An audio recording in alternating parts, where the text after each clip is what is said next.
Akikah. Apa itu akikah? Saya agak cepat ya.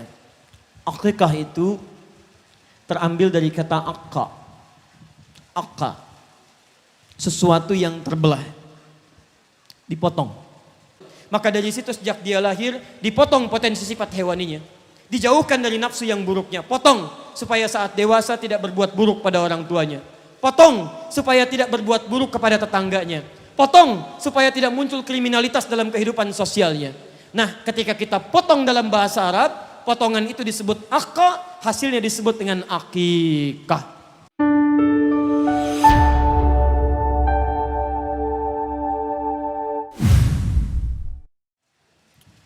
Akikah. Apa itu akikah? Saya agak cepat ya. Akikah itu terambil dari kata akka. Akka. Sesuatu yang terbelah. Dipotong. Saya misal punya roti. Roti itu saya potong, saya belah. Sehingga terpisah antara yang dibelah satu dengan yang lainnya. Atau minimal unsurnya terbagi menjadi dua bagian. Itu orang Arab menyebutnya dengan akka. Kalau sudah terpotong, potongannya disebut dengan akikah. Baik, saya mau cerita sebentar sampai mengembalikan pada makna ini. Manusia ketika diciptakan oleh Allah, itu dicipta dengan sifat yang unik. Dibedakan dari malaikat, terlebih dari jin. Quran surah ke-15 ayat ke-28, paling kanan sebelah bawah. Lihat kalimatnya. Wa idh qala rabbuka lil malaikati inni khaliqun basyara. Lihat baik-baik Bu ya, jangan-jangan sudah puluhan tahun hidup tapi kita tidak mengenal siapa diri kita. Ketika saya firmankan pada malaikat, kata Allah, saya akan ciptakan makhluk baru yang beda dengan dasar penciptaan malaikat. Jadi kalau malaikat saat Allah ciptakan, itu dicipta dari cahaya, bahannya disebut takwa. Takwa disebutkan 115 kali dalam Al-Quran.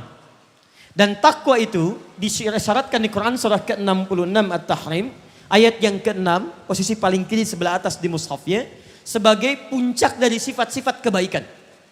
Jadi kalau orang sudah punya sifat takwa, itu mustahil bisa berbuat yang buruk. Lihat, Quran surah ke-66 ayat yang ke-6. Saya bacakan paling kiri sebelah atas. La ya'sunallaha ma amarahum wa yaf'aluna ma yu'marun. Karena malaikat diciptakan dari bekal takwa saja, kata Allah, maka dia tidak punya peluang berbuat maksiat dan akan mengerjakan tugas sesuai perintah. Contoh, ibu malaikat Jibril tugasnya apa? Menurunkan wahyu. Bapak pernah dengar malaikat Jibril korupsi ayat? Tidak. Kenapa tidak ada peluang untuk menyembunyikan wahyu? Bisa saja kalau kita misalnya bicara, ini ayat bagus nih, saya simpan dulu, besok saya baru kasih tahu. Tapi karena malaikat hanya punya takwa, tidak punya potensi berbuat salah, maka mustahil malaikat berbuat maksiat. Malaikat maut tugasnya mencabut nyawa, nggak akan tertukar. Ustadz karena sedang ceramah, saya ambil dulu deh Ustadz Hilman Fauzi, habis itu Ustadz, nggak bisa. Begitu datang waktunya, tiba kemudian masanya, maka la yastakhiruna sa'ata wa la yastaqdimun. Quran surah ke-7 ayat ke-34-nya. Nah, ibu dan bapak, karena itu mohon maaf, kalau ada malaikat sifatnya hebat, kemudian menunaikan tugas dengan baik, Anda jangan latah memuji, nggak ada kerjaan.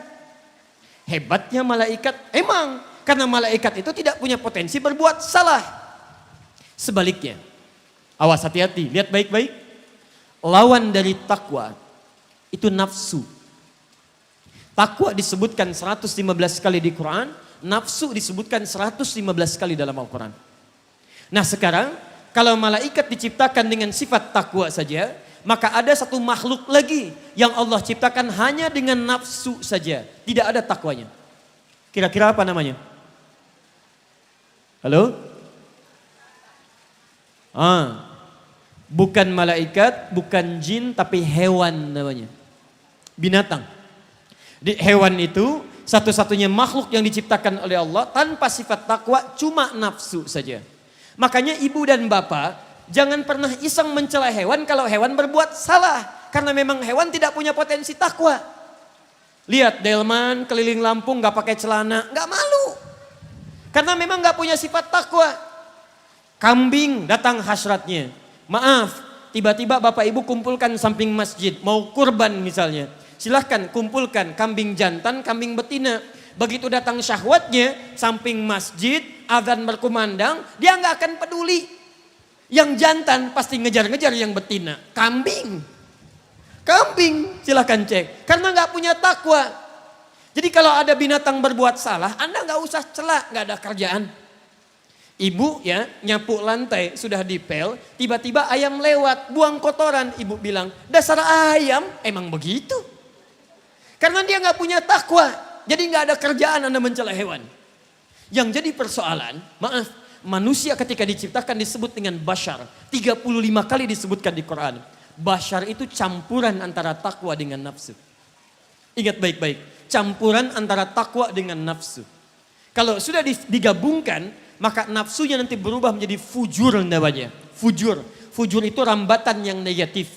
Di dalam diri kita ada sifat takwa, ada sifat fujur. Fujur itu nama lain daripada nafsu. Quran surah 91 ayat 7 sampai 10. Lihat kalimatnya. Wa nafsi wa ma sawwaha fa alhamaha fujuraha wa taqwaha. Maka wajar Bu, Pak, dalam diri kita ini ada dua potensi kebaikan.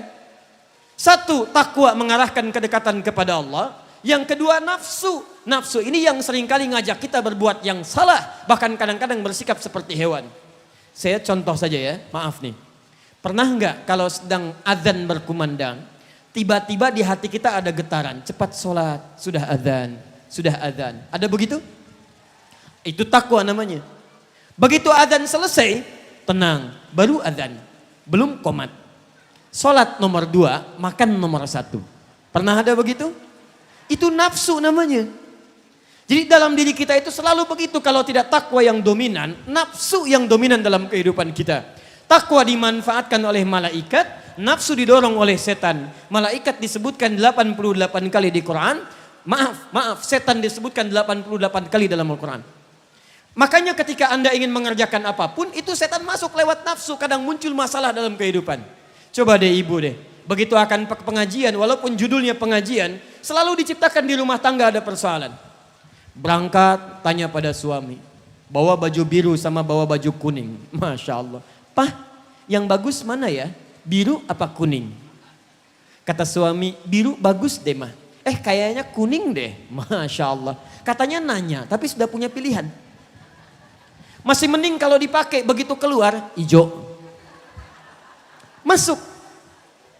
Hal-hal yang kadang ringan, kalau sudah dikomunikasikan oleh setan di situ, itu yang jadi masalah. Maka dari itulah Bapak dan Ibu sekalian, maaf sekali lagi, takwa sifat malaikat, nafsu sifat setan. Kita ini bukan malaikat, kita ini manusia. Punya kecenderungan baik, punya juga sifat salah. Kalau Bapak Ibu wajar mengatasi persoalan dengan paham sifat ini, maka insya Allah dalam kehidupan tidak akan ada masalah. Suami yang paham bahwa istrinya bukan malaikat, tidak akan banyak mencela dari kekurangannya. Istri yang paham bahwa suaminya bukan setan, tidak akan pernah memunculkan banyak kekurangan dalam hidupnya. Karena Anda itu manusia bukan malaikat, maka Anda bisa sadar bahwa manusia kadang berbuat salah. Tapi karena Anda pun manusia bukan setan, Anda paham bahwa tidak boleh larut dalam kesalahan. Pertanyaannya, bagaimana kita memotong nafsu itu sejak dini sehingga tidak tumbuh dan berkembang saat kita dewasa. Itulah kemudian disyariatkan dalam Islam, tidak dalam kepercayaan lain. Tidak dalam kepercayaan lain, silahkan lihat di agama lain. Anda gak akan temukan kecuali di Islam. Sejak dini ada syariat dalam diri kita untuk memotong sifat-sifat hewani yang kita harapkan tidak tumbuh saat kita menjadi dewasa. Diharapkan, kalau sudah dewasa, lisannya tidak seperti hewan yang dalam setiap situasi sering menggonggong minta sesuatu. Cuman hewan yang sering mengeluh, Anda tidak. Makanya ketika dewasa, Quran surah ke-17 ayat 23, paling kiri di pertengahan, wala taqul lahuma uff. Orang yang imannya bagus, takwanya bagus, tidak akan membentak kepada kedua orang tuanya. Maka dari situ sejak dia lahir, dipotong potensi sifat hewaninya. Dijauhkan dari nafsu yang buruknya. Potong supaya saat dewasa tidak berbuat buruk pada orang tuanya. Potong supaya tidak berbuat buruk kepada tetangganya. Potong supaya tidak muncul kriminalitas dalam kehidupan sosialnya. Nah, ketika kita potong dalam bahasa Arab, potongan itu disebut akqa, hasilnya disebut dengan akikah. Karena itu yang dipotong hewan. Silahkan cek. Yang dipotong hewan. Dan silahkan betapa jelinya Islam. Yang dipotong bukan ayam. Jadi ini ada daging ayam saat makan. Itu bukan ayam akikah Pak, Bu. Gak ada akikah pakai ayam. Anda luar biasa kaya pengen sapi silahkan. Tapi tidak sah akikahnya. Karena akikah tidak bisa pakai sapi. Tidak juga bisa pakai ayam. Kenapa kambing yang dipotong? Karena cuman kambing yang kemudian diberikan isyarat dalam beberapa riwayat hewan yang sangat unik. Dagingnya memang enak tapi punya sifat-sifat yang sering unik. Dia susah dibawa ke air, dia susah didorong mendekat kepada air. Silahkan tarik kambing ke kolam, dia akan mundur. Anda dorong ke depan, dia akan bertahan. Dan air disebutkan dalam Al-Quran sebagai kata kiasan untuk wahyu yang datang dari Allah Subhanahu wa taala. Quran surah kedua ayat 22. Wa anzalna minas sama' ma'a. Kami turunkan dari langit air. Air menjadikan tanah yang kering menjadi hidup dan gembur kembali. Air wahyu menjadikan hati Anda yang kering menjadi dekat kembali dengan Allah Subhanahu wa taala. Karena itulah nanti insyaallah akikah sudah dilakukan. Nanti kita coba tahnik dan kita bermohon pada Allah Subhanahu wa taala. Mudah-mudahan dengan akikah ini Sayyid Mumtazul Quran dibebaskan oleh Allah Subhanahu wa taala dari sifat-sifat hewani yang buruk. Mudah-mudahan dia tumbuh jadi anak yang baik, anak yang saleh dan berbakti kepada kedua orang tuanya, dekat dengan Allah Subhanahu wa taala dan bermanfaat bagi nusa dan bangsanya.